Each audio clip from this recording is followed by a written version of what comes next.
നീയൊക്കെ ഒരു ആണാണോ? അന്യൻ്റെ ഭാര്യയെ കൊണ്ടു നടക്കുന്ന നീ ഒരു ആണാണോടോ? നിന്നെ എങ്ങനെ ആണുങ്ങളുടെ കൂട്ടത്തിലേക്ക് കൂട്ടാൻ പറ്റും എന്നൊക്കെ ചോദിക്കുകയാണ്. മറ്റാരുമല്ല, നമ്മുടെ കിഷോറാണ് ഇതൊക്കെ സ്വയം ചോദിക്കുന്നത്. എന്തിനു വേണ്ടിയിട്ടായിരിക്കും കിഷോർ ഇങ്ങനെ ചോദിച്ചത്? ആരോടായിരിക്കും കിഷോർ ഇങ്ങനെ ചോദിച്ചത് എന്നൊക്കെ അറിയാൻ നിങ്ങൾ എല്ലാവരും എന്താ പറയുന്നത്, ആകാംക്ഷ ഭരിതരായിട്ട് ഇങ്ങനെ ഇരിക്കുകയായിരിക്കും. അപ്പോൾ നമുക്ക് അതിലേക്കൊക്കെ വരാം. അതിലേക്കൊക്കെ വരുന്നതിന് മുമ്പായിട്ട് ആരെങ്കിലും നമ്മുടെ ചാനൽ സബ്സ്ക്രൈബ് ചെയ്യാതെ ഉണ്ടെങ്കിൽ എത്രയും പെട്ടെന്ന് സബ്സ്ക്രൈബ് ചെയ്തോളൂ. അതോടൊപ്പം തന്നെ ബെല്ലൈക്കൻ കൂടി പ്രസ് ചെയ്യാനും മറക്കരുത്. അപ്പോൾ നമുക്ക് നേരെ നമ്മുടെ അട്ടിപ്പൊളി റിവ്യൂയിലേക്ക് പോവാം. അങ്ങനെ നമ്മുടെ അവർണിക എന്താ പറയുന്നത്, നമ്മുടെ അജാസിൻ്റെ കാറിലേക്ക് ഇങ്ങനെ വന്നുകൊണ്ടേയിരിക്കുകയാണ്. അപ്പോൾ ആ സമയത്താണെങ്കിൽ നമ്മുടെ കിഷോറിന് ഒരു കോള് വരികയാണ്. അങ്ങനെ കോള് വിളിക്കാനായിട്ട് നമ്മുടെ കിഷോർ സിറ്റ് ഔട്ടിലേക്ക് ഇറങ്ങുകയാണ്. അവിടെ നിന്ന് തൂണിൻ്റെ മറവിൽ നിന്ന് പുള്ളിക്കാരൻ ഇങ്ങനെ ഫോൺ വിളിച്ചുകൊണ്ടിരിക്കുകയാണ്. അപ്പോൾ ആ സമയത്ത് നോക്കുമ്പോഴത്തേക്ക് നമ്മുടെ അവർണികയും അതുപോലെ തന്നെ നമ്മുടെ അജാസും വരികയാണ്. അങ്ങനെ ആ കോമ്പൗണ്ടിലേക്ക് കാറ് കൊണ്ടുവന്ന് നിർത്തുകയാണ്. അപ്പോൾ കാറിൽ നിന്ന് ഇറങ്ങുന്നതിന് മുമ്പായിട്ട് നമ്മുടെ അവർണിക അജാസിനോട് പറയണം, അജാസ്ക എൻ്റെ കൂടെ ഒന്ന് നിന്നേക്കണം കേട്ടോ. ഞാനേ അവിടെ കണ്ടില്ലേ കിഷോർ നിപ്പുണ്ട്. അപ്പോൾ അവനെ കാണിക്കാൻ വേണ്ടിയിട്ട് ഞാൻ ചില്ലറ നമ്പറുകളൊക്കെ ഇടും. അപ്പോൾ കൂടെ നിന്നേക്കണേ എന്നിങ്ങനെ പറയാണ്. അപ്പോൾ അജാസ് പറയണം, എനിക്ക് മനസ്സിലായി, എന്തിനു വേണ്ടിയിട്ടാണ് അങ്ങനെ ചെയ്യുന്നതെന്നൊക്കെ മനസ്സിലായി, പകരം വീട്ടുകയാണല്ലേ എന്നിങ്ങനെ ചോദിക്കുകയാണ്. അപ്പോൾ നമ്മുടെ അവർണിക പറയണം, അല്ല ഞാനൊരു കാര്യം പറയട്ടെ, എന്തായാലും ഇവന് വേണ്ടിയിട്ട് ഒരു കൊട്ടേഷൻ ഏറ്റെടുക്കോ എന്നിങ്ങനെ ചോദിക്കുകയാണ്. അപ്പോൾ അജാസ് ചോദിക്കുന്നു, കൊട്ടേഷനോ? ഇവന് വേണ്ടിയിട്ട് കൊട്ടേഷൻ ഏറ്റെടുത്താലുണ്ടല്ലോ ഇവനെ തല്ലി നമ്മൾ തന്നെ നാണം കിടത്തേ ഉള്ളൂ. ഇവന് ഒരു നാണവും ഇല്ല എത്ര കിട്ടിയാലും എന്നിങ്ങനെ നമ്മുടെ അജാസ് പറയണം. അപ്പോൾ അവർണിക പറയണം, അതല്ല ഞാൻ കൊട്ടേഷൻ എന്ന് പറയുന്നത്, ഞാൻ ചില്ലറ നമ്പറുകളൊക്കെ ഇടുമ്പോൾ തിരിച്ച് അതേപോലെ കുറേ നമ്പറുകളൊക്കെ ഇങ്ങോട്ട് ഇടണം, അതിന് വേണ്ടിയിട്ടാണ് എന്നിങ്ങനെ പറയണം. അപ്പോൾ അജാസ് പറയണം, ആയിക്കോട്ടെ, ഈ ബുദ്ധികളൊക്കെ ഗീതു പഠിപ്പിച്ചു തന്നതായിരിക്കും അല്ലേ എന്നിങ്ങനെ ചോദിക്കുകയാണ്. അപ്പോൾ അവർണിക പറയാണ് എന്നിങ്ങനെ പറയുകയാണ്. അതിനുശേഷം നമ്മുടെ കാറ് തുറന്ന് നമ്മുടെ അവർണിക പുറത്തേക്ക് ഇറങ്ങുന്ന സമയത്തിന് നമ്മുടെ അവർണിക പറയാണ്, ഒന്ന് കൂടെ ഇറങ്ങ് എന്നിങ്ങനെ അവർണിക പറയുകയാണ്. അങ്ങനെ നമ്മുടെ അജാസും കൂടെ ഇറങ്ങുകയാണ്. ഇതെല്ലാം ഇങ്ങനെ മാറി നിന്ന് വീക്ഷിക്കുകയാണ് രണ്ട് കണ്ണുകൾ. അത് മറ്റാരുടേതും അല്ല, നമ്മുടെ കിഷോറിൻ്റെ രണ്ട് കണ്ണുകളാണ് ഇങ്ങനെ മാറി നിന്ന് വീക്ഷിച്ചുകൊണ്ടിരിക്കുന്നത്. അങ്ങനെ നമ്മുടെ അവർണിക പുറത്തേക്ക് ഇറങ്ങുകയാണ്. ഒപ്പം നമ്മുടെ അജാസും പുറത്തേക്ക് ഇറങ്ങുകയാണ്. അപ്പോൾ ആ സമയത്തിന് അജാസിൻ്റെ അടുത്തേക്ക് വരികയാണ്. നമ്മുടെ അവർണിക ഇത്തിരി കുറച്ചൊന്ന് ചേർന്ന് നിൽക്കുകയാണ്. എന്നിട്ട് അജാസിൻ്റെ ഇങ്ങനെ ഷർട്ടിൽ ഇങ്ങനെ പിടിക്കുകയാണ്, ബട്ടൺസ് ഇങ്ങനെ ഇട്ട് കൊടുക്കുന്ന രീതിയിലൊക്കെ ഇങ്ങനെ നിൽക്കുകയാണ്. എന്നിട്ട് അവർണിക പറയുകയാണ്, ഞാൻ ഈ കാണിക്കുന്നതൊക്കെ കണ്ടിട്ടുണ്ടല്ലോ, പെല്ല പറയുവാണേ, ഞാനിങ്ങനെ കാണിക്കുന്നതൊക്കെ കണ്ടിട്ടുണ്ടല്ലോ, അവൻ്റെ നെഞ്ചിൽ കൊള്ളണം ഇതൊക്കെ എന്നൊക്കെ ഇങ്ങനെ പറയണം. അതിനുശേഷം അജാസിനോട് പറയാണ്, അജാസിക്ക കുറച്ചൊന്ന് താ എന്നിങ്ങനെ പറയാണ്. അപ്പോൾ അജാസ് ചോദിക്കുകയാണ്, എന്താ? അത് ആ ചെവി ഇങ്ങോട്ട് കൊണ്ടുപോവാ, എനിക്ക് ഹൈറ്റ് കുറവല്ലേ എന്നിങ്ങനെ പറയാണ്. അങ്ങനെ അജാസ് ഇങ്ങനെ കുനിഞ്ഞിങ്ങനെ ചെവി കൊണ്ടുവന്ന് അവർണികയുടെ ഇങ്ങനെ ലിപ്പിൻ്റെ അടുത്തായിട്ട് കൊണ്ടുവരികയാണ്. അപ്പോൾ ആ സമയത്ത് അവർണിക പറയണം, മറ്റൊന്നിനും വേണ്ടിയിട്ടല്ല, അവൻ നിന്ന് ഇത്തിരി വിയർക്കട്ടെ, നമ്മൾ എന്തൊക്കെയോ രഹസ്യ സംഭാഷണങ്ങൾ നടത്തുന്നു എന്നൊക്കെ അവനൊന്ന് തോന്നട്ടെ എന്നിങ്ങനെ പറയുകയാണ്. അങ്ങനെ അതിനുശേഷം നമ്മുടെ അജാസ് നിവർന്ന് നിൽക്കുമ്പോൾ നമ്മുടെ അവർണിക പറയാണ്, എന്നെ കൂടി ഒന്ന് തൊട്, എൻ്റെ നെറുകിലേക്കൊന്ന് തലോട് അജാസിക്ക, അവനൊന്ന് കാണട്ടെ എന്നിങ്ങനെ പറയുകയാണ് നമ്മുടെ അവർണിക. അങ്ങനെ നമ്മുടെ അജാസ് ഇങ്ങനെ തൊട്ടും തടവിയും ഒക്കെ നിൽക്കുകയാണ് നമ്മുടെ അവർണികയുടെ അടുത്ത്. അവർണിക തിരിച്ചും അങ്ങനെ തന്നെയാണ്. അങ്ങനെ കുറച്ച് സമയം കഴിയുമ്പോഴത്തേക്ക് അജാസ് ചോദിക്കുകയാണ്, ഇനി എനിക്ക് പോകാമല്ലോ അല്ലേ, കുറേ സമയമായി, ഞാൻ പോട്ടെ എന്നിങ്ങനെ പറയുകയാണ്. അപ്പോൾ അവർണിക പറയാണ്, പ്ലീസ് വെയിറ്റ് എന്നിങ്ങനെ പറയുകയാണ്. അങ്ങനെ കുറച്ച് സമയം കൂടി മുന്നോട്ട് പോവുകയാണ്. അപ്പോൾ അവർണിക പറയണം, അതെ ഞാൻ പോയി കുറച്ച് കഴിഞ്ഞതിന് ശേഷം മാത്രമേ നിങ്ങൾ പോവാവൂ കേട്ടോ, അതുവരെ ഇവിടെ എന്നെ തന്നെ നോക്കി നിൽക്കണം എന്നൊക്കെ ഇങ്ങനെ ക്ലാസ് കൊടുക്കുകയാണ് നമ്മുടെ അജാസിനോട് നമ്മുടെ അവർണിക. അങ്ങനെ അതേപോലെ തന്നെ നമ്മുടെ അവർണിക ഇങ്ങനെ ടാറ്റാ ബൈ എന്നൊക്കെ പറഞ്ഞിട്ട് നമ്മുടെ അവർണിക ഇങ്ങനെ പോവുകയാണ്, നടന്ന് മുന്നോട്ട് പോവുകയാണ്. എന്നിട്ട് അജാസിനെ നോക്കി തിരിഞ്ഞ് ഇങ്ങനെ ആക്കിയാണ് നമ്മുടെ അവർണിക പോകുന്നത്. ഇത് കണ്ടിട്ട് ഉടനെ നമ്മുടെ കിഷോർ ഇങ്ങനെ തൂണിൻ്റെ ഇടയിലോട്ട് ഇങ്ങനെ മറഞ്ഞ് നിൽക്കുകയാണ്. എന്തൊക്കെയോ കള്ളത്തരങ്ങൾ കാണിക്കുന്നുണ്ടല്ലോ, അത് കണ്ടുപിടിക്കാൻ നിൽക്കുന്ന രീതിയിൽ ഇങ്ങനെ പുള്ളിക്കാരൻ മറിഞ്ഞ് നിൽക്കുകയാണ്. ആ സമയത്തിന് നമ്മുടെ കിഷോറിനെ കാണാത്തതുപോലെ നമ്മുടെ അവർണിക അവിടെ നിന്ന് അങ്ങ് പോവുകയാണ്. അപ്പോൾ ആ സമയത്ത് നമ്മുടെ അജാസ് ഇങ്ങനെ നിന്ന് ഇങ്ങനെയൊക്കെ തിരിഞ്ഞൊക്കെ നോക്കിയിട്ട് ആരുമില്ല എന്നൊക്കെയുള്ള രീതിയിൽ പുള്ളിക്കാരൻ വണ്ടി കയറിയങ്ങ് പോവുകയാണ്, കാറിൽ കയറിയങ്ങ് പോവുകയാണ്. പോകുമ്പോഴത്തേക്ക് നമ്മുടെ കിഷോർ മനസ്സിൽ വിചാരിക്കുകയാണ്, ശേ, ഇവനൊക്കെ എന്താ, ഇവനൊക്കെ ഒരു ആണാണോ? കിഷോറാണ് ആ ചോദ്യം ചോദിക്കുന്നത്. ഇവനൊക്കെ ഒരു ആണാണോ? ഇവനൊക്കെ എന്താ നാണമില്ലേ? അന്യൻ്റെ ഭാര്യയെ വളയ്ക്കാൻ നടക്കുന്നു, വൃത്തികെട്ടവൻ. എന്നിട്ട് കിഷോർ പറയണം, അല്ല, പണ്ടുള്ളവരൊരു ചൊല്ല് പറയാറുണ്ട്, കൊടുത്താൽ കൊല്ലത്തും കിട്ടുമെന്ന്. ശരിക്കും പറഞ്ഞാൽ ഗോവിന്ദ് സാറിൻ്റെ നിന്ന് ഗീതാഞ്ജലിയെ ഞാൻ സ്വന്തമാക്കാൻ നോക്കിയത് കൊണ്ട് എനിക്ക് ദൈവം തന്ന ശിക്ഷയാണോ ഇത് എന്നിങ്ങനെ നമ്മുടെ കിഷോർ തന്നെത്താനെ ആലോചിക്കുകയാണ്. അവർണിക ഉണ്ടല്ലോ നേരെ മുറിയിലേക്ക് പോവുകയാണ്. നേരെ നമ്മുടെ കിഷോർ പിന്നാലെ വച്ച് പിടിപ്പിച്ചിട്ടുണ്ട്. അവർണികയുടെ അടുത്ത് നിന്നിട്ട് നമ്മുടെ കിഷോർ ചോദിക്കുകയാണ്, അവർണിക അജാസിൻ്റെ വണ്ടിയിൽ എന്തിനാണ് വന്നത് എന്നിങ്ങനെ ചോദിക്കുകയാണ്. അപ്പോൾ അവർണിക ഇങ്ങനെ തീരെ മൈൻഡ് ചെയ്യാതെ നിൽക്കുകയാണ്. അപ്പോൾ വീണ്ടും നമ്മുടെ കിഷോർ ചോദിക്കുകയാണ്, അവർണിക എന്തിനാ അജാസിൻ്റെ വണ്ടിയിൽ വന്നത്? വരുന്ന സമയത്ത് എന്നെ ഒന്ന് വിളിച്ചിരുന്നെങ്കിൽ ഞാൻ കൊണ്ടുവരില്ലായിരുന്നോ എന്നിങ്ങനെ ചോദിക്കുകയാണ്. അപ്പോൾ അവർണിക പറയണേ, ഞാൻ അജാസിൻ്റെ വണ്ടിയിൽ വന്നതിന് നിനക്കെന്താ? ഞാൻ എൻ്റെ ഇഷ്ടമുള്ളവരെ കൂടെ വരും, എനിക്ക് ഇഷ്ടമുള്ളപ്പോൾ വരും. നീ എന്തിനാ അതൊക്കെ തിരക്കുന്നത്? എന്താ അവർണിക ഇങ്ങനെയൊക്കെ സംസാരിക്കുന്നത്? നീ എൻ്റെ ഭാര്യയല്ലേ, നീ എൻ്റെ കുഞ്ഞിൻ്റെ അമ്മയല്ലേ? അപ്പോൾ എന്നോട് ഇതൊക്കെ പറയേണ്ടേയും ചോദിക്കേണ്ടേയൊക്കെ, അതായത് എവിടെയെങ്കിലും പോകുമ്പോൾ ചോദിക്കുകയും പറയുകയും ഒക്കെ ചെയ്യേണ്ട ഒരു സാമാന്യ മര്യാദ നിനക്കില്ലേ എന്നാണ് ഇങ്ങനെ കിഷോർ ചോദിക്കുന്നത്. അപ്പോൾ അവനിക ചോദിക്കുകയാണ്, നിനക്ക് എന്ന് തൊട്ട് ആ ബോധം ഉണ്ടായത്? ഞാൻ നിൻ്റെ ഭാര്യയാണല്ലേ? എടാ, ഞാനത് ശരിക്കും പറഞ്ഞാലുണ്ടല്ലോ മറക്കാൻ ശ്രമിച്ചുകൊണ്ടിരിക്കുന്ന കാര്യമാണ്. നമുക്ക് അത്രയും ഇഷ്ടമല്ലാത്ത, നമുക്ക് ഇറിറ്റേറ്റ് ചെയ്യുന്ന കാര്യങ്ങൾ നമ്മൾ മറക്കാൻ ശ്രമിക്കുന്നതല്ലേ നല്ലത്? നിന്നെ തന്നെ, നിൻ്റെ മുഖം തന്നെ ഞാൻ മറക്കാനായിട്ട് ശ്രമിക്കുകയായിരുന്നു എന്നിങ്ങനെ പറയാണ്. അപ്പോൾ ആ സമയത്ത് കിഷോർ പറയാണ്, എന്നാലും നീ അജാസിൻ്റെ വണ്ടിയിൽ വന്നത് ശരിയായില്ല. നീ ഒരു വാക്ക് എന്നെ വിളിച്ച് പറഞ്ഞിരുന്നെങ്കിൽ ഞാൻ എൻ്റെ കാർ എടുത്തിട്ട് വരുമായിരുന്നല്ലോ എന്നിങ്ങനെ നമ്മുടെ കിഷോർ പറയുകയാണ്. അപ്പോൾ ആ സമയത്ത് അജാസ് പറയാണ്, നിൻ്റെ കാറോ? എങ്ങനെ നിൻ്റെ കാറായത്? എൻ്റെ കാറ്, എൻ്റെ ഡാഡി എനിക്ക് വാങ്ങിച്ചു തന്ന കാറ്, അത് എൻ്റെ കാറ്, അല്ലാതെ നിൻ്റെ കാറൊന്നും അല്ല എന്നിങ്ങനെ പറയുകയാണ്. അപ്പോൾ ആ സമയത്തിന് എന്താ നമ്മുടെ കിഷോർ ചോദിക്കുകയാണ്, നമ്മൾ തമ്മിൽ അങ്ങനെയുള്ള വ്യത്യാസങ്ങളൊക്കെ ഉണ്ടോ? ഉണ്ട്, വ്യത്യാസങ്ങളുണ്ട്. ഇല്ലെന്നാണോ നീ തോന്നി വെച്ചിരിക്കുന്നത്? എന്നാലും ഇതിത്തിരി കടുത്തുപോയി. നീ എന്തായാലും അജാസിൻ്റെ കൂടെ വന്നത് ശരിയായില്ല. അതൊക്കെ കണ്ടു കഴിഞ്ഞാൽ, നാട്ടുകാർ കണ്ടു കഴിഞ്ഞാൽ നിങ്ങളെ തമ്മിൽ വെച്ചിട്ട് എന്തെങ്കിലുമൊക്കെ കഥയുണ്ടാക്കും. അതൊക്കെ വളരെ മോശമല്ലേ എന്നിങ്ങനെ ചോദിക്കുകയാണ് അവർണികയോട്. അപ്പോൾ അവനിക ചോദിക്കുകയാണ്, നീ തന്നെ ഇത് പറയണം? ഇങ്ങനെ പറയാനുള്ള എന്ത് യോഗ്യതയാണ് നിനക്കുള്ളത്? നീ നിൻ്റെ സ്വന്തം പേര് തന്നെ മറ്റുള്ളവരുടെ മുന്നിൽ നാണക്കേടുണ്ടാക്കാനായിട്ട് കഥയുണ്ടാക്കിയവനല്ലേ നീ? ഒരു ഉളുപ്പുമില്ലാതെ നീയും ഗീതാഞ്ജലിയും തമ്മിലുള്ള ആ ഒരു റിലേഷൻ്റെ കഥ നീയല്ലേടാ ഉണ്ടാക്കിയത്? മറ്റുള്ളവരുടെ മുന്നിൽ തെറ്റിദ്ധരിപ്പിക്കുന്ന രീതിയിൽ പെരുമാറിയതും എടുത്തതും ഒക്കെ നീയല്ലേ? ആ നീയാണോ ഇപ്പോൾ എൻ്റെ കാര്യത്തിൽ ഇങ്ങനെ ഉത്കണ്ഠപ്പെടുന്നത്? എന്നാലേ എൻ്റെ ഇഷ്ടമാണ്, അജാസിനോടെന്നല്ല ആരുടെ കൂടെയായാലും എനിക്കിഷ്ടമുള്ള രീതിയിൽ ഞാൻ പെരുമാറും. എനിക്കിഷ്ടമുള്ളപ്പോൾ പോവും, ഇഷ്ടമുള്ളപ്പോൾ വരും. നീ അതൊന്നും ഇപ്പോൾ തിരക്കണ്ട എന്നിങ്ങനെ പറയാണ്. അപ്പോൾ കിഷോർ പറയാണ്, അതല്ല വർണിക. ഏതല്ല? ദേ, ഞാനൊരു കാര്യം പറഞ്ഞേക്കാം, എന്നെ പ്രാന്തടിപ്പിക്കാനും എൻ്റെ പിരിവെട്ടിക്കാനുമായിട്ട് എൻ്റെ അടുത്തേക്ക് വന്നേക്കരുത്. കഴിവതും എന്നെ കണ്ടാൽ മിണ്ടാതെ മാറിപ്പൊയ്ക്കോളണം, മാറി നടന്നോളണം നീ എന്നിങ്ങനെ പറയുകയാണ് അവർണിക. അങ്ങനെ നമ്മുടെ കിഷോർ ഇങ്ങനെ ആകെ വശപ്പിച്ചൊക്കെ വരുവാണ്. അവർണികയിൽ നിന്നും ഇതൊന്നും നമ്മുടെ കിഷോർ തീരെ പ്രതീക്ഷിച്ചിട്ടില്ല. അങ്ങനെ നമ്മുടെ കിഷോർ അവിടെ നിൽക്കുമ്പോൾ തന്നെ അവർണികയുടെ ഫോൺ എടുക്കുകയാണ്. എന്നിട്ട് ഇങ്ങനെ ചെവിയിൽ ഇങ്ങനെ വെക്കുകയാണ്. എന്നിട്ട് പുള്ളിക്കാരത്തി ശരിക്കും പറയുകയാണെങ്കിൽ കോളൊന്നും ചെയ്യുന്നില്ല, കിഷോറിനെ കേൾപ്പിക്കാൻ വേണ്ടിയിട്ടാണ് ചെവിയിൽ വെച്ചിട്ട് പറയുന്നത്. ആഹാ, ഇപ്പം എവിടെ വരെ എത്തി?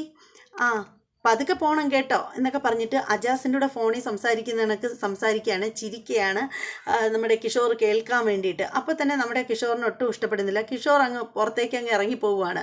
ഇറങ്ങിപ്പോകുമ്പോൾ അവനിക്ക് ഇങ്ങനെ തിരിഞ്ഞ് നോക്കിയിട്ട് ഇങ്ങനെ ആക്കുകയാണ്. അതായത് പുള്ളിക്കാരത്തി വെറുതെ നമ്മുടെ കിഷോറിനെ കാണിക്കാൻ വേണ്ടിയിട്ടാണല്ലോ ഇതൊക്കെ ഇങ്ങനെ കാട്ടിക്കൊട്ടുന്നത്. അതേ സമയത്തുണ്ടല്ലോ നമ്മുടെ ഗീതവും ഗോവിന്ദനെയാണ് കാണിക്കുന്നത്. അവർ രണ്ടുപേരും കൂടി കാറിൽ ഇങ്ങനെ സഞ്ചരിക്കുകയാണ്, ഇങ്ങനെ പൊയ്ക്കൊണ്ടേയിരിക്കുകയാണ് കാറിൽ. അങ്ങനെ പോകുമ്പോഴത്തേക്ക് നമ്മുടെ ഗോവിന്ദ് ഗീതുവിനോട് പറയുകയാണ്, ഗീതു, ഇന്നത്തെ ദിവസം ഉണ്ടല്ലോ, സത്യം പറയുകയാണെങ്കിൽ ഇന്നത്തെ ദിവസം ഇത് നിനക്കുള്ള ദിവസമാണ്. ഇന്നത്തെ ദിവസം നിനക്ക് എവിടെ വേണമെങ്കിലും പോവാം, എങ്ങനെ വേണമെങ്കിലും എവിടെ വേണമെങ്കിലും പോവാം. ഇന്ന് ഞാൻ നിൻ്റെ ഫ്രണ്ടായിരിക്കും, നല്ലൊരു ഫ്രണ്ടായിരിക്കും, നല്ലൊരു കൂട്ടുകാരനായിരിക്കും, ഞാനൊരു ബോളായിരിക്കും, നിനക്ക് എങ്ങനെ വേണമെങ്കിലും എന്നെ തട്ടിക്കളിക്കാം എന്നുള്ള രീതിയിൽ ഇങ്ങനെ ഗോവിന്ദ് പറയുകയാണ്. അപ്പോൾ ഗീതു പറയുകയാണ്, അത് അങ്ങനെയാണെങ്കിൽ എവിടെ ഞാൻ പറയുന്നിടത്ത് കൊണ്ടുപോകുമോ കണ്ണേട്ടാ? നീ എവിടെ പോകണമെന്ന് പറഞ്ഞാലും ഞാൻ കൊണ്ടുപോകാമല്ലോ. അപ്പോൾ ഗീതു ഇങ്ങനെ ആലോചിച്ചിട്ട് പറയണേ, അങ്ങനെയാണെങ്കിൽ നമുക്ക് രണ്ടുപേർക്കും കൂടി അല്ല എങ്കിൽ വേണ്ട, അത് ഞാൻ പിന്നെ പറയാം എന്നിങ്ങനെ പറയാണ്. എന്താ നീ പറയാൻ വന്നത്? അത് ഞാൻ പിന്നെ പറയാം നീ.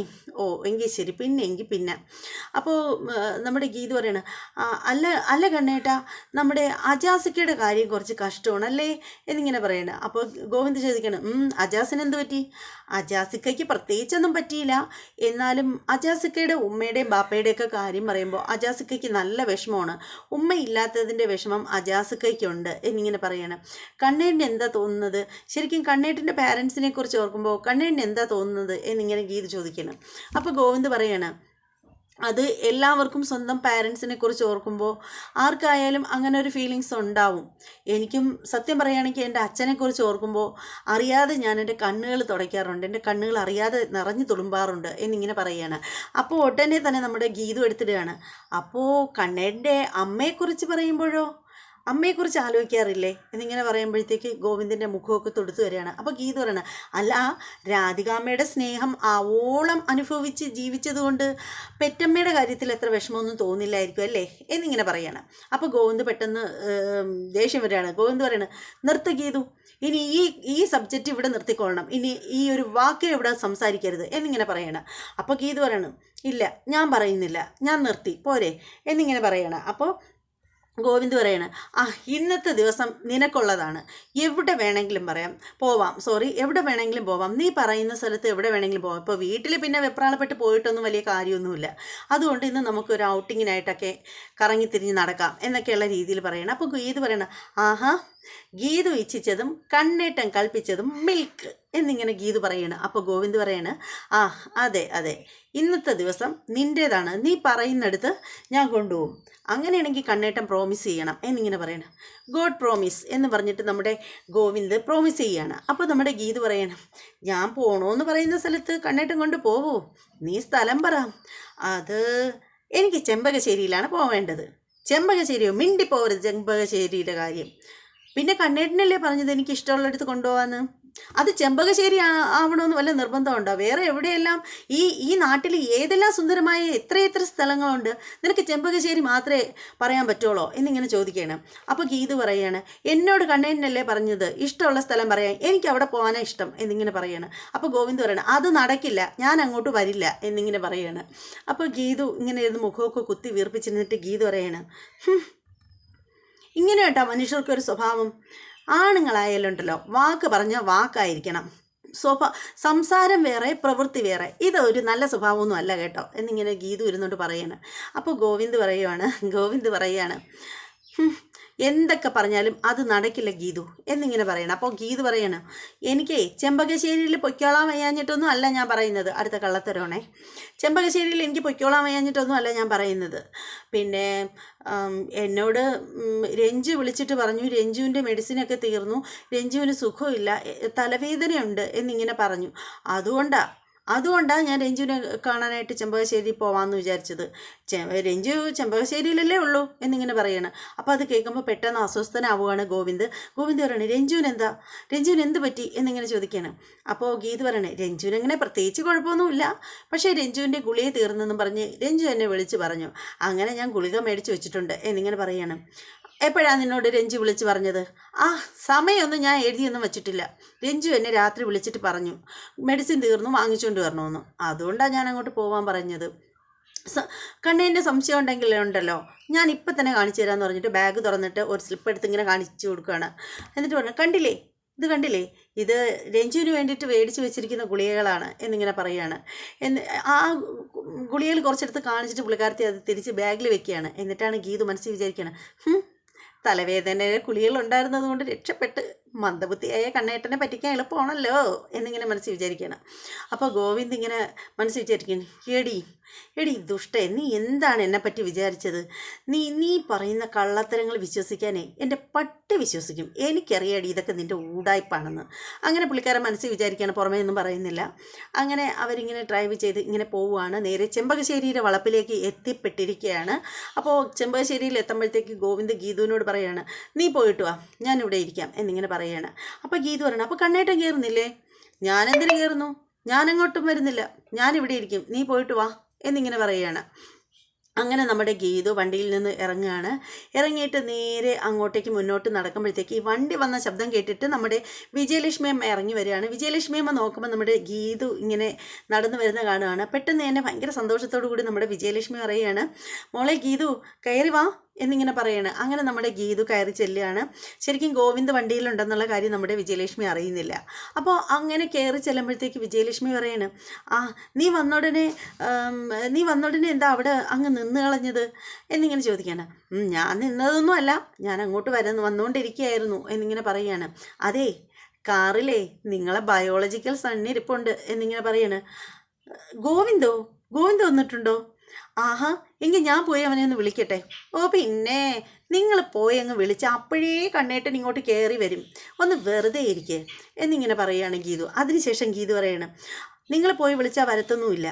അപ്പോൾ ഉടനെ വിജയലക്ഷ്മി പറയണം, ഞാൻ വിളിച്ചാൽ അവൻ വരില്ലായിരിക്കും, എന്നാലും എനിക്ക് അവനെ അടുത്ത് ചെന്ന് നിന്നൊന്ന് കാണാമല്ലോ എന്ന് പറയണം. അപ്പോൾ ഗീതു പറയുകയാണ്, അങ്ങനെ കണ്ടാൽ പോരല്ലോ, നിങ്ങളെ അമ്മയും മകനും അങ്ങനെ വല്ലപ്പോഴും മറഞ്ഞും തിരിഞ്ഞു നിന്ന് കണ്ടാൽ പറ്റില്ല. നിങ്ങളെ രണ്ടുപേരെയും ചേർത്ത് നിർത്താനുള്ള പരിപാടിയാണ് ഞാൻ നോക്കിക്കൊണ്ടിരിക്കുന്നത് എന്ന് പറയുകയാണ്. അതിനുശേഷം ഗീതു പറയണം, ഒരു കാര്യം ചെയ്യാം, കണ്ണേട്ടനെ ഞാൻ ഇവിടെ കൊണ്ടുവരാം, ഈ ചെമ്പകശ്ശേരിക്കകത്ത് കയറ്റി കൊണ്ടുവരാം. പക്ഷേ ഒരു കാര്യമുണ്ട്. എന്താ, ഞാൻ വലുതും അഭിനയിക്കണോ? ഓ, നിങ്ങൾ അഭിനയിച്ചാലുണ്ടല്ലോ, നിങ്ങളുടെ ഒടുക്കത്തെ ഭാവാഭിനയം ഉണ്ടല്ലോ, അതിങ്ങോട്ട് ഇറക്കരുത് എന്നിങ്ങനെ ഗീതു പറയുകയാണ്. അപ്പോൾ വിജയലക്ഷ്മി പറയണം, അപ്പോൾ ഞാൻ അഭിനയിക്കണ്ടേ? വേണ്ട, അഭിനയിച്ച് ചളമാക്കി കുളമാക്കി കൈ തരണ്ട, ഒന്നും ചെയ്യണ്ട, ദയവ് ചെയ്ത് മിണ്ടാതെ ഇങ്ങനെ ഒന്ന് നിന്ന് തന്നാൽ മതി. കണ്ണേട്ടനെ ഞാൻ ഇങ്ങോട്ട് കൊണ്ടുവരാം.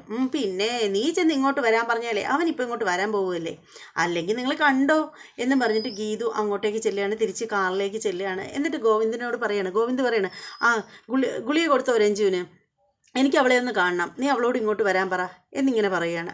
അപ്പോൾ ആ സമയത്ത് ഗീതു ഉടനെ പറയുകയാണ്, അത് പിന്നെ രഞ്ജുവിന് എന്താ പറ്റി? രഞ്ജു കിടക്കാനോ? എന്ത് പറ്റി അവൾക്ക്? രഞ്ജുവിന് ഭയങ്കര തലവേദന, അങ്ങനെ കിടക്കുകയാണ് എന്നിങ്ങനെ പറയുകയാണ്. ശരിക്കും പറയുകയാണെങ്കിൽ വിജയലക്ഷ്മിയോട് രഞ്ജുവിനെ പറ്റി ചോദിക്കുമ്പോൾ വിജയലക്ഷ്മി നമ്മുടെ ഗീതുവിനോട് പറയുന്നുണ്ട് രഞ്ജു കുളിക്കുകയാണെന്ന് പറയുന്നുണ്ട്. അത് നേരെ തിരിച്ചിട്ട് ചെന്ന് പറയുകയാണ് നമ്മുടെ ഗീതു. അപ്പോൾ ഗോവിന്ദ് പറയുകയാണ്, കിടക്കുകയാണോ അവള്? പിന്നെ ഞാൻ എങ്ങനെ അവളെ ഒന്ന് കാണുന്നത്? കാണണമെങ്കിൽ അവൾ കിടക്കുന്നിടത്ത് വരേണ്ടി വരും, കണ്ണേട്ടിനെ ഇറങ്ങി വന്നേ. അപ്പോൾ ഉടനെ ഗോവിന്ദ് മടിച്ചു നിൽക്കുകയാണ്. അങ്ങനെ ഗീതുവിൻ്റെ നിർബന്ധത്തിന് വഴങ്ങി ഗോവിന്ദ് പുറത്തേക്ക് ഇറങ്ങുകയാണ് കാറിൽ നിന്നും. എന്നിട്ട് പുള്ളിക്കാരന് നടന്നു വരാൻ ആകെ ബുദ്ധിമുട്ടുണ്ടായിട്ടിരിക്കുകയാണ്. അങ്ങനെ നമ്മുടെ ഗീതു കയ്യിൽ പിടിച്ച് നടത്തിക്കൊണ്ട് പോവുകയാണ് കൊച്ചു കുട്ടികളെ പോലെ. അങ്ങനെ നമ്മുടെ ചെമ്പകശ്ശേരിയുടെ വാതിൽക്കൽ ചെല്ലുമ്പോൾ നോക്കുമ്പോൾ വിജയലക്ഷ്മി അവിടെ നിൽക്കുകയാണ്. വിജയലക്ഷ്മി ഗോവിന്ദിനെ കാണുമ്പോഴത്തേക്ക് മുഖത്ത് നോക്കിയിട്ട് കയറി വാ മോനെ എന്നിങ്ങനെ പറയുകയാണ്. പക്ഷേ ഗോവിന്ദിന് ശരിക്കും ഗോവിന്ദിൻ്റെ ഈഗോ അതിനൊന്നും അനുവദിക്കുന്നില്ല. ഗോവിന്ദ് ഇങ്ങനെ തന്നെ നിൽക്കുകയാണ്. അപ്പോൾ ആ സമയത്തിന് നമ്മുടെ ഗീതു പറയണം, കണ്ണേട്ടൻ ഇവിടെ നിന്നാൽ എങ്ങനെയാണ് രഞ്ജുവിനെ കാണുന്നത്? അകത്തേക്ക് വന്നാലല്ലേ കാണാൻ പറ്റുള്ളൂ എന്ന് പറഞ്ഞിട്ട് നമ്മുടെ ഗോവിന്ദിൻ്റെ കൈക്ക് പിടിച്ച് ഗീതു അകത്തേക്ക് കൊണ്ടുപോവുകയാണ്. നേരെ ചെന്നിട്ട് ഹോളിലേക്ക് ചെല്ലുകയാണ്. അപ്പോൾ അവിടെ ചെല്ലുമ്പോഴത്തേക്ക് ഗീതു നൈസിനങ്ങ് മുങ്ങുകയാണ്. ഗീതു വന്നിട്ട് മനസ്സിൽ വിചാരിക്കണം, അയ്യടാ അമ്മയും മോനും കൂടെ എന്തൊരു സംസാരിക്കുന്നതെന്നേ മറഞ്ഞു നിന്ന് കേൾക്കാം. ഇവർക്കിടയിലുള്ള പ്രശ്നം എന്തിനാണെന്ന് എന്നോട് ഇതുവരെ ആരും പറഞ്ഞിട്ടില്ല. എന്തെങ്കിലുമൊക്കെ വായിന്ന് വീഴാതിരിക്കില്ല, മാറി നിന്ന് കേൾക്കാം എന്ന് പറഞ്ഞിട്ട് ഗീതു മാറി നിൽക്കുകയാണ്. അപ്പോൾ ആ സമയത്ത് നമ്മുടെ ഗോവിന്ദും വിജയലക്ഷ്മിയും കൂടി ഇങ്ങനെ അവർ രണ്ടുപേരും മാത്രമുണ്ട് ഹോളിൽ. അപ്പോൾ ഇങ്ങനെ തന്നെ നിൽക്കുകയാണ്. അപ്പോൾ ഗോവിന്ദ് ശരിക്കും പറയുകയാണെങ്കിൽ നമ്മുടെ വിജയത്തിൻ്റെ മുഖത്തൊന്നും നോക്കുന്നില്ല. അപ്പോൾ വിജയലക്ഷ്മി പറയാണ്, രഞ്ജുവിനെ കാണണ്ടേ മോനെ നിനക്ക് എന്നിങ്ങനെ പറയുകയാണ്. അപ്പോൾ ഗോവിന്ദ് ഇങ്ങനെ മിണ്ടാതെ നിൽക്കുകയാണ്. എന്നിട്ട് ഗോവിന്ദ് ഇങ്ങനെ മിണ്ടാതെ നിന്നിട്ട് ചുറ്റും നോക്കിയിട്ട് രഞ്ജു എന്ന് പറഞ്ഞിട്ട് ഇങ്ങനെ വിളിക്കുകയാണ്. അപ്പോൾ വിജയലക്ഷ്മി പറയുകയാണ്, നീ ഇങ്ങനെ നിന്ന് വിളിച്ചാലൊന്നും അവൾ കേൾക്കത്തില്ല, രഞ്ജു കിടക്കുന്നത് കുറച്ച് അകത്തുള്ള മുറിയിലാണ്. ഓ പിന്നെ ചെമ്പകശ്ശേരിയുടെ മുറികളൊന്നും ഞാൻ അറിയാത്തതല്ലേ എന്നിങ്ങനെ ഗോവിന്ദ് ചോദിക്കണം, ഞാൻ അറിയാത്തതല്ലേ ചെമ്പകശ്ശേരിയുടെ മുറികളൊക്കെ? അപ്പോൾ ഉടനെ വിജയലക്ഷ്മി ചോദിക്കുകയാണ്, അപ്പോൾ നീ കഴിഞ്ഞതൊന്നും മറന്നിട്ടില്ലേ? ഈ ചെമ്പകശ്ശേരിയുടെ മുക്കും മൂലയും എല്ലാം നിനക്ക് ഇപ്പോഴും ഓർമ്മയുണ്ടോ എന്നിങ്ങനെ ചോദിക്കുകയാണ്. അപ്പോൾ ഗോവിന്ദ് പറയാണ്, ഒന്നും ഞാൻ മറന്നിട്ടില്ല, കഴിഞ്ഞതെല്ലാം എനിക്ക് ഓർമ്മയുണ്ട് എന്നിങ്ങനെ പറയുകയാണ്. അപ്പോൾ നമ്മുടെ ഗോവിന്ദ് വിജയലക്ഷ്മിയോട് പറയാണ്, രഞ്ജുവിന് വയ്യാഞ്ഞിട്ട് എന്താ നിങ്ങൾ എന്നെ അറിയിക്കാതിരുന്നത് എന്നിങ്ങനെ ചോദിക്കുകയാണ് വിജയലക്ഷ്മിയോട് ഗോവിന്ദ്. അപ്പോൾ ഉടനെ വിജയലക്ഷ്മി പറയണം, ഞാൻ വിളിച്ച് പറഞ്ഞാൽ നീ എൻ്റെ കോള് കണ്ടാൽ നീ എടുക്കില്ലല്ലോ എന്നിങ്ങനെ പറയുകയാണ്. അപ്പോൾ ഗോവിന്ദ് പറയുകയാണ്, അപ്പോൾ ഗോവിന്ദ് പറയാണ്, അത് രഞ്ജുവിൻ്റെ കാര്യത്തിന് എന്നെ വിളിച്ചാൽ ഞാൻ എടുക്കും. അപ്പോൾ നീ എന്നെ വിളിച്ചാൽ എടുക്കുമോ? അല്ല, ഞാൻ നിന്നെ വിളിച്ചാൽ നീ എടുക്കുമോ? അങ്ങനെ വിളിക്കുകയൊന്നും വേണ്ട, മെസ്സേജ് അയച്ചാൽ മതി എന്നിങ്ങനെ പറയുകയാണ്. മെസ്സേജ് അയച്ചാൽ മതി, രഞ്ജുവിൻ്റെ ആവശ്യത്തിന് സംസാരിക്കണമെന്ന് പറഞ്ഞിട്ട് മെസ്സേജ് അയച്ചാൽ മാത്രം മതി എന്നിങ്ങനെ പറയുകയാണ്. അപ്പോൾ ഞാൻ തിരിച്ചു വിളിച്ചോളാം എന്നിങ്ങനെ പറയുകയാണ് ഗോവിന്ദ്. അപ്പോൾ അത് കേൾക്കുമ്പോൾ വിജയലക്ഷ്മി പറയാണ്, ശരിയാണ്, രഞ്ജുവിന് ഒരു ആവശ്യം വരുമ്പോൾ നിന്നെ മെസ്സേജ് അയച്ചു കഴിഞ്ഞാൽ നീ തിരിച്ച് വിളിക്കും. എനിക്കൊരു വയ്യായിക വന്നാൽ ഞാൻ ആരെ വിളിക്കട്ടെ? മോൻ എടുക്കോ എൻ്റെ കോള് എന്നിങ്ങനെ ചോദിക്കുകയാണ്. അപ്പോൾ അത് ഗോവിന്ദിൻ്റെ ഹാർട്ടിലേക്ക് തുളച്ച് കയറുകയാണ് നമ്മുടെ അമ്മയുടെ ആ വാക്കുകൾ. ഗോവിന്ദിൻ്റെ കണ്ണൊക്കെ നിറയുകയാണ്. പുള്ളിക്കാരൻ ആകെ എന്താ പറയുന്നത്, ആകെ വല്ലാത്തൊരവസ്ഥയിലേക്ക് എത്തുകയാണ്. വിഷമമാവുകയാണ് പുള്ളിക്ക് ആകെ. അങ്ങനെ പുള്ളിക്കാരൻ ഇങ്ങനെ നിൽക്കുകയാണ്. അപ്പോൾ ആ സമയത്തിന് നമ്മുടെ വിജയലക്ഷ്മി ചോദിക്കുകയാണ്, പറയും മോനെ, എനിക്കൊരു ആപത്ത് വന്നാൽ ഞാൻ ആരെ വിളിക്കും എന്നിങ്ങനെ ചോദിക്കുകയാണ്. അപ്പോൾ നമ്മുടെ ഗോവിന്ദ് ഇങ്ങനെ വിജയലക്ഷ്മിയെ നോക്കിയിട്ട് ചോദിക്കുകയാണ്, മുഖത്ത് നോക്കുന്നില്ല, താഴേക്കാണ് നോക്കുന്നത്. എന്നിട്ട് പുള്ളിക്കാരൻ ചോദിക്കുകയാണ്, നിങ്ങൾക്ക് എന്തെങ്കിലും വയ്യായിക ഉണ്ടോ എന്നിങ്ങനെ ചോദിക്കുകയാണ്. അപ്പോൾ വിജയലക്ഷ്മിക്കാണെങ്കിൽ സ്വർഗം കിട്ടിയതുപോലെയായി ഈ ഒരു ചോദ്യം മോൻ്റെ വായിൽ നിന്ന് കേട്ടപ്പോഴത്തേക്ക്. അപ്പോൾ ഉടനെ ഗോവിന്ദ് ചോദിക്കുകയാണ്, നിങ്ങൾക്ക് എന്തെങ്കിലും വയ്യായിക ഉണ്ടോ, എന്തെങ്കിലും അസുഖമുണ്ടോ, ഉണ്ടെങ്കിൽ പറ എന്നിങ്ങനെ പറയുകയാണ്. അപ്പോൾ വിജയലക്ഷ്മി പറയാണ്, എനിക്ക് എൻ്റെ കാര്യങ്ങളെല്ലാം ഗീതുവിന് നന്നായിട്ട് അറിയാം എന്നിങ്ങനെ പറയുകയാണ്. അപ്പോൾ ഗോവിന്ദ് പറയാണ്, ഞാൻ അവളോട് ചോദിച്ചോളാം എന്നിങ്ങനെ പറയാണ്. അതിനുശേഷം ഗോവിന്ദ് പറയണേ, നിങ്ങൾക്ക് എന്തെങ്കിലും അസുഖം ഉണ്ടെങ്കിൽ നിങ്ങൾ എന്നെ വിളിച്ചാൽ മതി എന്നിങ്ങനെ പറയുകയാണ്. അപ്പോൾ വീണ്ടും വിജയലക്ഷ്മി ചോദിക്കുകയാണ്, ഞാൻ വിളിച്ചാൽ നീ എൻ്റെ കോൾ എടുക്കുമോ എന്നിങ്ങനെ ചോദിക്കുമ്പോൾ ഗോവിന്ദ് പറയുകയാണ്, ഞാൻ എടുക്കും എന്നിങ്ങനെ പറയുകയാണ് ഗോവിന്ദ്. ഇത് കേൾക്കുമ്പോഴത്തേക്കുണ്ടല്ലോ നമ്മുടെ ഗീതുവിന് സ്വർഗം കിട്ടിയണക്കാവുകയാണ്. ഗീതുവിന് ഭയങ്കര സന്തോഷമാവുകയാണ്. ഗീതുവിൻ്റെ കണ്ണൊക്കെ ഇങ്ങനെ നിറഞ്ഞു വരെയാണ്. അപ്പോൾ ആ സമയത്ത് അതിനുശേഷം നമ്മുടെ ഗോവിന്ദ് നമ്മുടെ വിജയലക്ഷ്മിയോട് പറയുകയാണ്, എനിക്ക് നിങ്ങളോട് കുറച്ച് കാര്യങ്ങൾ സംസാരിക്കാനുണ്ട് എന്നിങ്ങനെ പറയുകയാണ്. എന്താ മോനെ, എന്തായാലും നീ പറയ് എന്നിങ്ങനെ പറയുകയാണ്. അപ്പോൾ ആ സമയത്ത് ഗോവിന്ദ് പറയണേ, അത് ഇവിടെ വെച്ചല്ല പറയേണ്ടത്, എനിക്ക് പുറത്ത് നിന്ന് നിങ്ങളോട് സംസാരിക്കണം എന്ന് പറയുകയാണ്. അങ്ങനെ നമ്മുടെ ഗോവിന്ദിനോട് സംസാരിക്കാനായിട്ട് ഭയങ്കര സന്തോഷിച്ചിങ്ങനെ നിൽക്കുകയാണ് നമ്മുടെ വിജയലക്ഷ്മി. ഇവരുടെയൊക്കെ അമ്മയുടെയും ശരിക്കും പറയുകയാണെങ്കിൽ ഗോവിന്ദിന് മനസ്സിൽ നല്ല വിഷമമുണ്ട്, പക്ഷേ പുറമേ കാണിക്കുന്നില്ല എന്നുള്ളതേ ഉള്ളൂ. പക്ഷേ വിജയലക്ഷ്മിയോട് സംസാരിക്കാൻ ഗോവിന്ദ് തയ്യാറാവുന്നു എന്ന് കേട്ടപ്പോൾ തന്നെ ഭയങ്കരമായിട്ട് സന്തോഷം കൊണ്ട് പുള്ളിക്കാരത്തിയുടെ കണ്ണൊക്കെ നിറയുകയാണ്. ഇത് കണ്ടിട്ട് മാറി നിന്ന് നമ്മുടെ ഗീതുവിൻ്റെയും രണ്ട് കുഞ്ഞു കണ്ണുകളൊക്കെ ഇങ്ങനെ നിറഞ്ഞൊഴുവാണ്. പുള്ളിക്കാരത്തിയുടെ ഡബിളിങ് കണക്ക് ഇരിക്കുകയാണ്. പുള്ളിക്കാരത്തിയുടെ കണ്ണുകൾ സങ്കടവും എല്ലാം കൂടി സന്തോഷവും എല്ലാം കൂടി വന്നിട്ട് നിറഞ്ഞിങ്ങനെ ഒഴുകുകയാണ്. അങ്ങനെ ഈ ഒരു സുന്ദര മുഹൂർത്തം കാണിച്ചാണ് ഇന്നത്തെ എപ്പിസോഡ് തീർന്നത്. ഇന്നത്തെ ഈ ഗീതാ ഗോവിന്ദം സീരിയലിൻ്റെ എപ്പിസോഡ് എല്ലാവർക്കും ഇഷ്ടമായി എന്ന് ഞാൻ വിശ്വസിക്കുകയാണ്. ഇഷ്ടമായവർ തീർച്ചയായും ലൈക്ക് ചെയ്യണം. അതുപോലെ തന്നെ നിങ്ങളുടെ അഭിപ്രായങ്ങളും നിർദ്ദേശങ്ങളും ഒക്കെ നിങ്ങൾ കമൻ്റായിട്ട് ചെയ്യണം. നമ്മുടെ ചാനൽ ഇതുവരെ സബ്സ്ക്രൈബ് ചെയ്തിട്ടില്ലാത്തവരുണ്ടെങ്കിൽ ഒന്ന് സബ്സ്ക്രൈബ് ചെയ്തോളൂ. അതുപോലെ തന്നെ ബെല്ലൈക്കൻ കൂടി പ്രസ് ചെയ്യാനും മറക്കരുത്. ഇനി മറ്റൊരു എപ്പിസോഡിൻ്റെ റിവ്യൂമായിട്ടും രാത്രി പ്രൊമോ വീഡിയോയുമായിട്ടൊക്കെ ഞാൻ വരുന്നതായിരിക്കും. അതുവരെ എല്ലാവർക്കും ബായ്.